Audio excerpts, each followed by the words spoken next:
when my father screamed into the phone, "Where the hell are you, Evelyn? Do you have any idea what you just did?" I felt the same cold drop in my stomach that I used to feel as a kid whenever his anger cracked through the house, like thunder. But this time, I didn't shrink. I didn't shake. I didn't apologize. I just held the phone to my ear and said calmly, almost gently, "Can you guess where I am? Dad, did the family enjoy my gift?" There was a long, stunned silence on the other end. A silence so heavy, it almost felt like I could hear every single person at that dinner table turning toward the unopened box I had left on my sister's chair. Then faintly, I heard footsteps, whispers, a scrape of cardboard, and suddenly my sister's voice burst through the phone, her scream so high and sharp it cut straight into the night. Oh my God, what is this? I closed my eyes and let the sound wash over me. 10 years ago, their cruelty would have shattered me. 10 years ago, I would have begged them to listen. But not anymore. That night, standing in the icy parking lot behind the restaurant where I worked, I realized something with a clarity I had never felt before. I wasn't scared of them anymore. Not their anger, not their judgment, not their plans to humiliate me the same way they always had. I thought that was the end. I didn't know that 10 years later they would come back to sue me for the life I built without them. Before I go on, I want to thank you for being here with me, especially through these difficult opening moments. Sharing something this personal never comes easy, and knowing you're listening truly gives me strength. If this beginning reminds you of anything you've ever lived through, your support through a like or a subscribe means more than I can say. And if you ever want to share your own thoughts or experiences, the comments are always open. I read every single one with real gratitude. I grew up in a house where love was something you had to earn, and even then, it came in small ration doses. My parents believed perfection was the only acceptable state of being, and since I wasn't perfect, since I was quieter, softer, slower, to speak, I became the shadow in my own family. My sister Leela was the opposite. Loud, confident, sharp. She had the kind of presence that filled a room the moment she walked in. My parents adored her, praised her, built their whole identity around her achievements. Meanwhile, I learned to tiptoe, to shrink, to disappear into corners during family gatherings so I wouldn't accidentally upset the delicate balance of my mother's expectations. I became the girl who lowered her eyes, who apologized for existing, who smiled even when my chest ached from holding back whatever emotion wasn't allowed in that house. For years, I believed that if I worked hard enough, stayed quiet enough, tried long enough, they might look at me the way they looked at her. But the older I got, the clearer it became. I was never going to be their chosen daughter. I was never going to shine in their eyes. And any time I did try to stand up for myself, they reminded me exactly where my place was. So, the night I overheard my family planning to humiliate me at the New Year's celebration, laughing about how Evelyn won't see it coming, something inside me finally broke. Not in a way that destroyed me, in a way that rebuilt me. I realized I didn't owe them my silence anymore. I didn't owe them my presence. I didn't owe them my pain.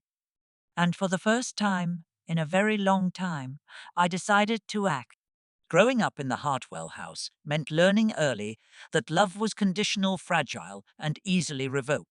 My mother, Lucinda, had a way of tilting her chin whenever she looked at me, like she was trying to figure out what exactly had gone wrong in the manufacturing process. She never said it out loud, but the disappointment was always there, filling every room before I ever walked into it. My father wasn't much better. He wasn't cruel in the loud, explosive way most people imagine. His cruelty was quieter, colder. He had a talent for withdrawing, for turning his silence into a weapon sharp enough to make you bleed without ever raising his voice. As a child, nothing frightened me more than the sound of him not speaking. And then there was Lila. My older sister was everything my parents worshipped. She was beautiful, loud, charismatic, the kind of girl who thrived under a spotlight without even trying. Teachers adored her. Neighbors admired her. My parents practically built a shrine around every tiny accomplishment she ever made. She was the sun in our household. I was whatever object happened to be stuck behind her, invisible in the shadow she cast.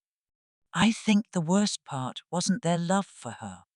It was the way they measured me against her every single day. If Leela scored an A, my B wasn't just average, it was failure. If Leela made the volleyball team, my preference for drawing and reading made me lazy. If Leela got invited to parties, my lack of friends made me defective. And any time I dared to show emotion, hurt, sadness, even mild frustration, my mother would throw her hands in the air and snap, "God, Evelyn, why are you always so dramatic?" I learned to swallow my reaction, to make myself smaller, to avoid stepping on cracks in the emotional floorboards of our home.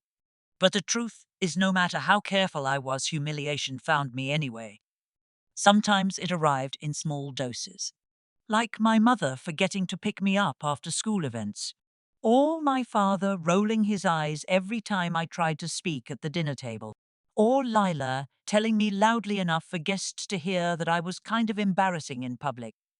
Other times it came like a blow. On my 16th birthday, I came downstairs to what I thought would be a small celebration. Instead, I found Lila sitting at the table with her friends opening the gifts my relatives had bought for me.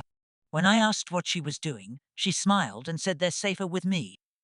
"You'd probably ruin them anyway." My parents didn't defend me. My mother even agreed, saying, "She's right, Evelyn. You don't take care of your thing." I spent that night in my room, crying quietly into my pillow while everyone downstairs celebrated a birthday that wasn't even theirs. And the next morning, my mother asked me why I was so emotional over nothing. That moment stayed with me for years. Not because of the gifts, but because of how easily they erased me, as if my existence were an inconvenience they were never quite sure how to handle. And yet, I still tried. I still set the dinner table early to avoid being scolded. I still cooked on holidays in hopes they'd appreciate me.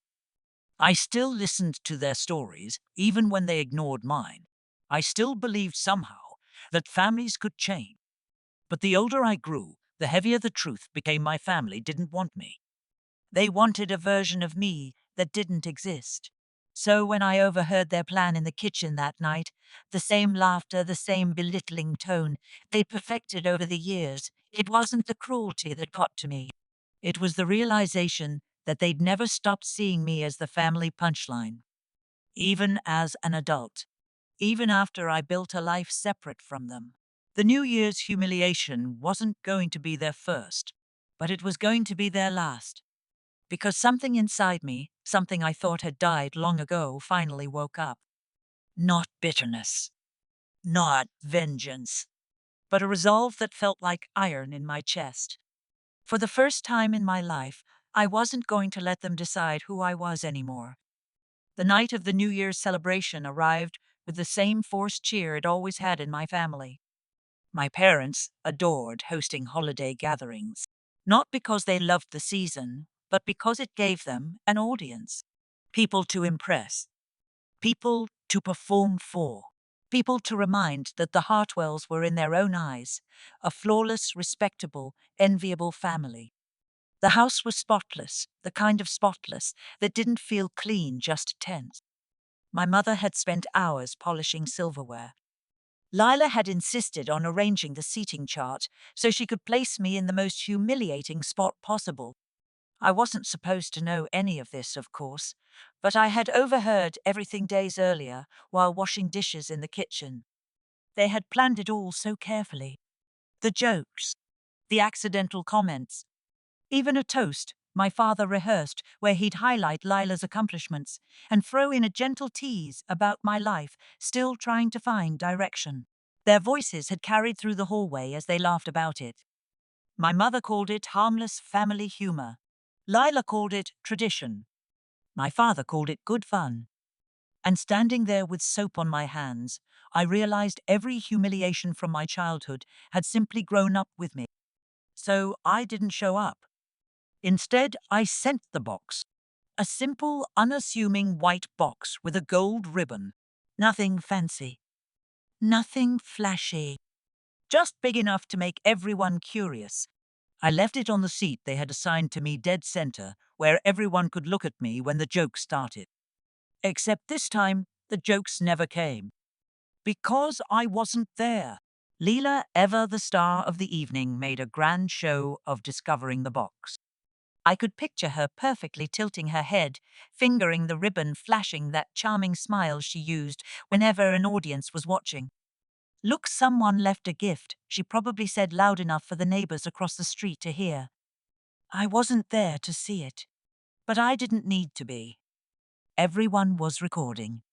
Everyone always recorded Lila. Phones out, cameras up, ready for the moment she expected to shine. Meanwhile, I sat in my car a few blocks away. Engine off, phone on the passenger seat, hands steady in my lap. Waiting. The first call came from my father, the second from my mother, the third from my aunt. One after another, frantic, confused, sharp with panic. I ignored them. Then the fourth call came.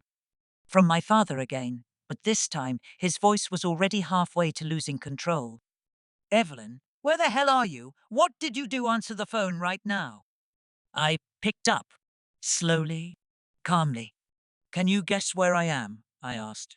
Did the family enjoy my gift? Silence. Then muffled voices behind him, loud, shrill, frantic. And then came the scream. Oh my God, what is this? Lila's voice. Sharp enough to cut glass. High enough that even through the phone, it sounded like she had been punched in the lungs. What was inside the box wasn't dangerous. Not illegal. Not cruel. Just the truth. Photos. Every single photo they thought I didn't have. Pictures from childhood holidays where they cropped me out. Pictures of birthday gifts given to Leela that were meant for me. Copies of report cards I wasn't allowed to be proud of. Screenshots of texts where relatives mocked me. Audio recordings clear as day of the humiliation they had planned for that night. At the very top, I placed a note. It said, I learned to disappear because you taught me to. I learned to listen because you never did. Tonight, I decided to stop being the quiet one. No threats. No insults. Just facts. Facts they never expected to see reflected back at them. Facts that stripped away the image they worshipped more than they ever worshipped their own children. And as Lila screamed in the background, my father whispered one shaky sentence that told me everything. You went too far, Evelyn.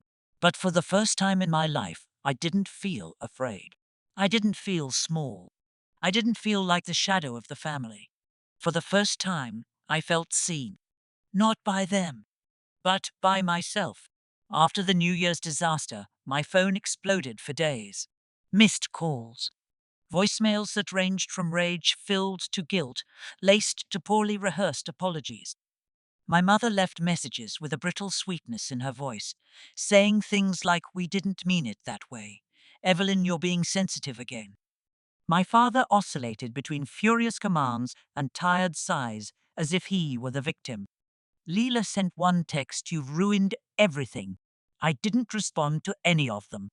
For the first time in my life, silence was mine to control. And I held onto it like it was oxygen. Life moved forward quietly, almost gently. I focused on my job at the event design studio, where I'd slowly worked my way up from part-time assistant to project lead. My boss, Charlotte, was the opposite of my mother, warm, direct, and generous with praise. She believed in me long before I learned how to believe in myself. When she saw my design for a charity gala layout one afternoon, she smiled and said, Evelyn, you have a mind for structure and a heart for beauty. Use both. Those words stayed with me, because no one in my family had ever spoken to me that way. I threw myself into my work, staying late when I needed to, but also learning how to protect my time, my rest, and my peace. I built a small apartment in Midtown into something that finally felt like mine: warm lighting, thrifted furniture, soft blankets, little plants that somehow survived under my inconsistent care. It wasn't perfect, But it was the first space I'd ever lived in where every choice belonged to me. Months passed. The distance from my family stretched wider. I didn't miss them. What I missed was the version of myself I could have been if they had loved me properly. Then, out of nowhere, I received an envelope at my office. Thick, cream-colored, expensive. My name handwritten in elegant cursive across the front. Inside was a formal, embossed invitation to my sister's engagement party. A message from my mother sat beneath it. Family means forgiveness, Evelyn. Stop being dramatic. Your sister wants you there. I stared at the card for a long time, not because I was surprised, but because I finally recognized what it was. A test. A leash. Another attempt to pull me back into the role they had always assigned me, the quiet one, the accommodating one, the easy target. But I wasn't her anymore. Still, I didn't act impulsively. I didn't tear the card. I didn't send a dramatic message. Instead, I put the invitation in a drawer and went on with my day, letting the familiar ache settle into something steadier, something almost like resolve.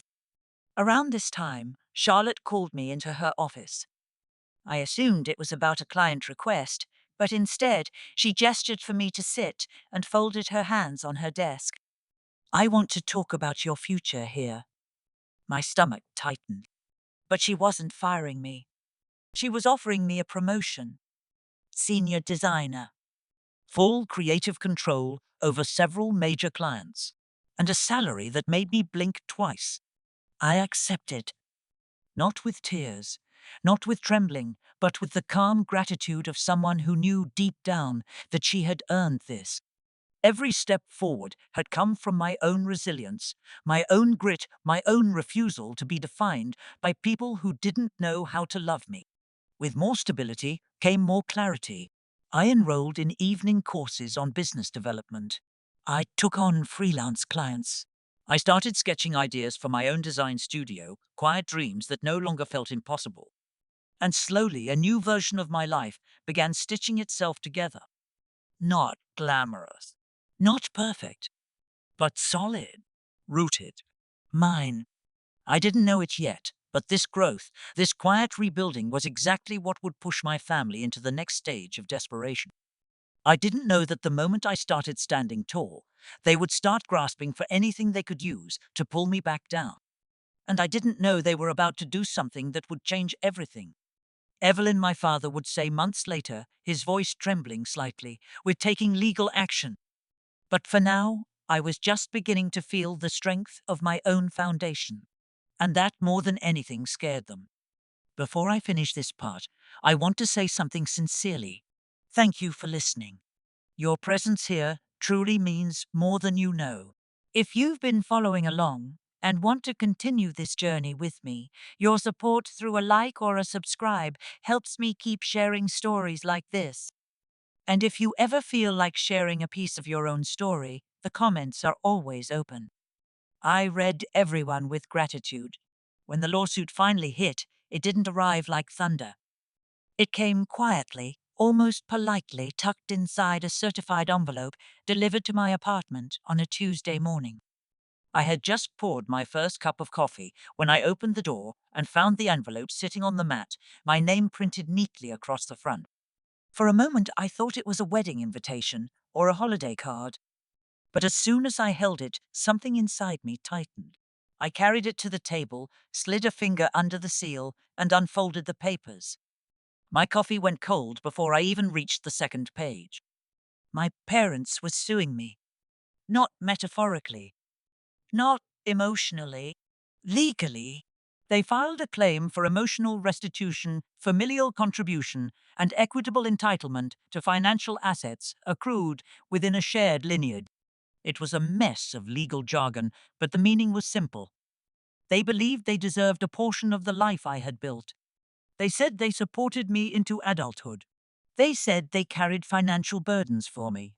They said I owed them for existing, owed them for breathing, owed them because I had somehow succeeded without their blessing. It didn't make sense. It was outrageous. It was delusional. But it was also real. My phone buzzed. A message from my mother. "You forced our hand, Evelyn." My father followed. "We expected better from you. Come home and settle this quietly." Then Lila. "Should kept your mouth shut." I stared at the texts for a long moment, feeling the familiar ache in my chest. Not the old pain, just the echo of it, the ghost of it.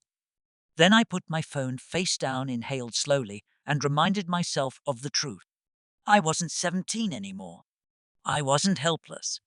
And I wasn't alone. I called my lawyer, the same Eleanor Reeves who had helped me review contracts at work. Her voice was steady, almost comforting. "Bring everything to my office," she said. "And don't panic. Your parents have no legal footing here." None. At her office, we sat across from each other, at a polished wooden desk, while she read through every page, her eyebrows rising higher with each line. "Evelyn," she finally said, "this is one of the weakest cases I've ever seen. But their intention isn't to win. It's to scare you, to drain you, to force you into giving them something just to make this go away." I felt myself go still, because she was right. That was exactly what they wanted. They didn't want justice. They wanted control. Eleanor told me something that changed everything. In Washington state, there are laws protecting adults from frivolous claims by family members. If we proved malicious intent, and we could, they could be penalized, fined, even restricted from contacting me again. For the first time since opening that envelope, I felt the weight in my chest loosen. On the drive home, I stopped at a red light and watched rain hit the windshield in soft, uneven pattern. I remembered all the nights I had cried quietly in my childhood bedroom. I remembered the cookout humiliation, the New Year's plan, the years of invisibility. And suddenly I realized something that felt like a breath finally reaching my lungs. This lawsuit wasn't an attack. It was proof. Proof they knew they had lost control. Proof my independence terrified them. Proof I had become someone they couldn't break. I walked into my apartment, turned on the lamp beside the couch, and sat down with the lawsuit papers spread across the coffee table. Not as a scared daughter, not as the family scapegoat, but as a woman who had survived them. And as I looked at the stack of documents, a strange calm settled over me. I wasn't afraid of the courtroom. I wasn't afraid of facing them. I wasn't afraid of being seen. I had already lived through the worst version of them. Now they were going to face the strongest version of me. This wasn't the beginning of my downfall. It was the beginning of theirs. The months leading up to the trial were some of the strangest of my life. Not because they were chaotic, but because they were calm. Almost unnervingly calm. I kept waiting for that crushing fear I used to feel around my parents to return, the tight chest, the trembling hands, the second guessing. But it never came. What arrived instead was clarity. Every step I took felt deliberate, protected, strong. My lawyer, Eleanor, helped me gather everything I needed: financial records, employment history, apartment leases, photos, messages, and written accounts of the years I survived on my own. She even requested statements from former co-workers, professors, and the neighbor who had helped me when I first moved into my studio apartment. People who had known the version of me my family refused to acknowledge. While we prepared, my parents did what they always did: pretend. They spread rumors around Cedar Valley about how ungrateful I'd become. They told distant relatives I was exaggerating my past. They painted themselves as victims, aging parents, abandoned by their cold-hearted daughter. But lies, like cracks in a wall, only grow bigger under pressure. Their desperation seeped through everything. My mother sent long emails trying to sound gentle but failing miserably. "Evelyn, honey, this has gotten out of hand. We're family. Let's resolve this with love, not lawyers." My father sent short-clipped messages. "This is your last chance to settle." And Leela, she sent voice notes dripping with venom. "You're embarrassing us. Drop the act before you ruin everything. But none of it shook me. Their words felt small now, distant, like echoes from a house I no longer lived in. Meanwhile, my life outside the lawsuit grew in ways I hadn't expected. I settled comfortably into my role as senior designer. I led my first major project, a high-end corporate rebranding party, and when the CEO personally congratulated me afterward, I felt something warm and unfamiliar pride that belonged solely to me. On weekends, I redecorated my apartment piece by piece. Fresh paint in soft, warm tone, lamps that cast gentle light in the evening.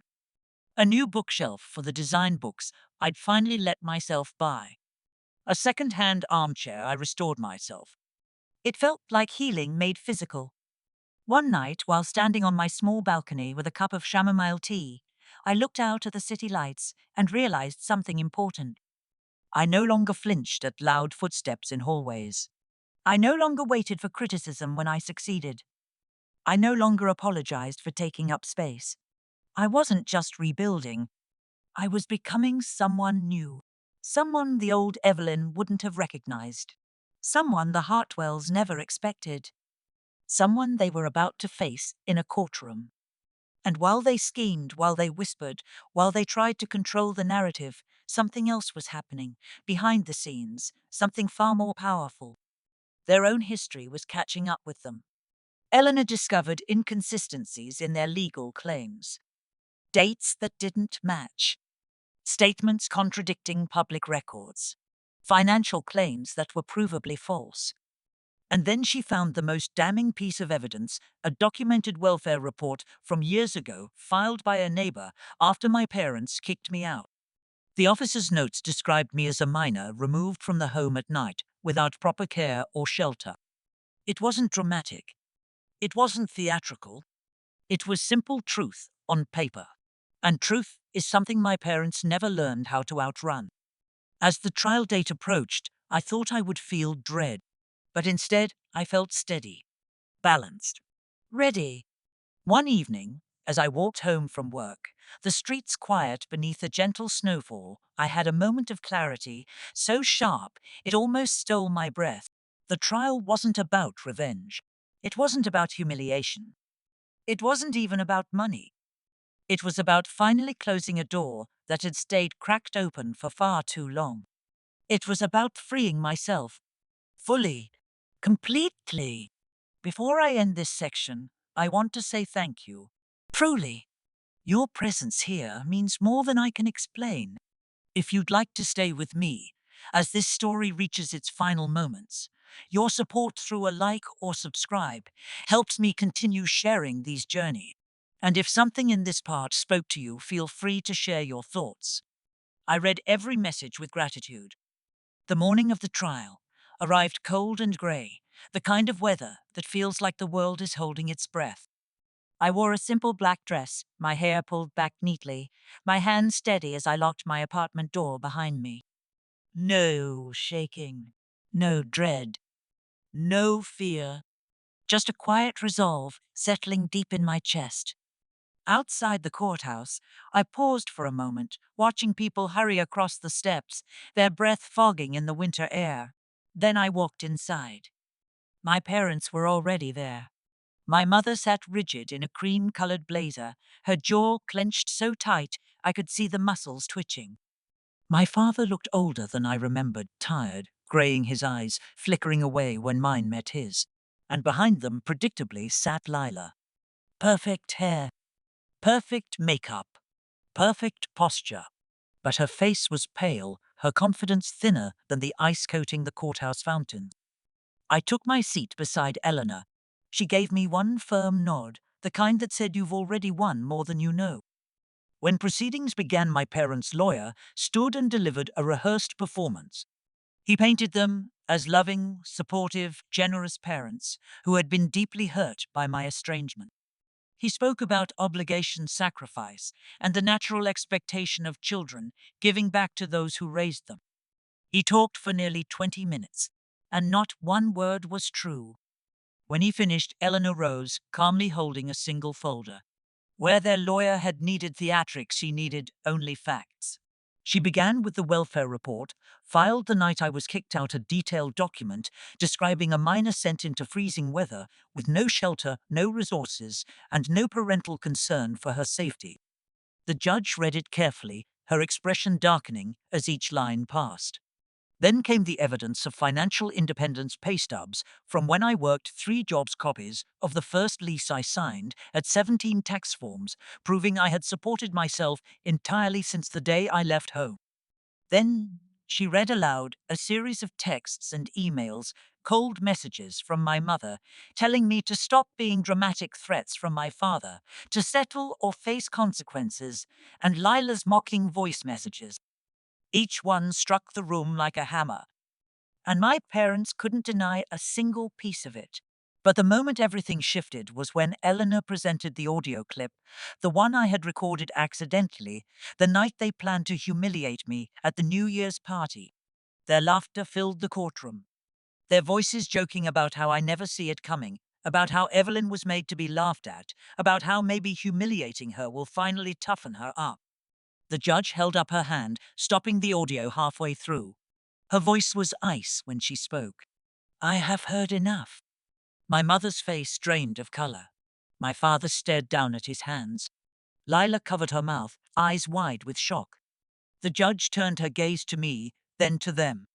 "Based on the evidence provided, this court finds no legal basis for the plaintiff's claim. Furthermore, their actions demonstrate clear malicious intent, emotional coercion, and a pattern of targeted humiliation toward the defendant." She paused. My heart hammered. My breath caught. "Therefore, the plaintiff's case is dismissed in full. Additionally, the court is issuing a formal protective order limiting their contact with the defendant. Any further attempts to pursue financial compensation will result in penalties." Silence. Absolute heavy silence. I didn't smile. I didn't cry. I just breathed, a long, slow breath that felt like the first real inhale of my entire adult life. As the courtroom emptied, my parents tried to approach me. I stepped back.